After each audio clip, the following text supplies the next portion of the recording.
بسم الله الرحمن الرحیم. راهپیمایی روز قدس همیشه نشانه اتحاد ملت ایران و اقتدار ملت ایران. همچنین نشانه این است که ملت ایران بر سر اهداف مهم و سیاسی و اساسی خود پایدار و با استقامت. اینجور نیست که شعار حمایت از فلسطین رو بده بعد یکی دو سال بگذره رها کنه. 40 و چند ساله روز قدس ملت ایران در راهپیمایی شرکت میکنن، در هوای سرد، هوای گرم، با دهان روزه، در سراسر کشور، نه فقط در شهرها، در شهرهای بزرگ، کوچک و روستاها. بنابراین راهپیمایی قدس، روز قدس، یکی از افتخارات ملت ایرانه.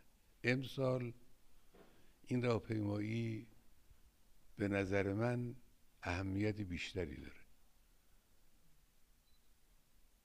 ملت‌های دنیا طرفدار ما هستن، اونایی که ما رو میشناسن طرفدار ملت ایرانن، لکن برخی از سیاست‌ها و دولت‌ها که مخالفن علیه ملت ایران تبلیغات میکنن، وانمود میکنن وجود اختلاف رو، وانمود میکنن وجود ضعف رو.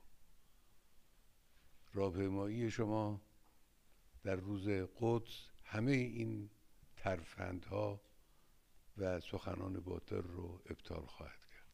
امیدوارم انشالله خدا کمکتون کنه و راهپیمایی روز قدس یکی از بهترین و پرشکوهترین و با عزتترین راهپیمایی‌های این چند سال باشه.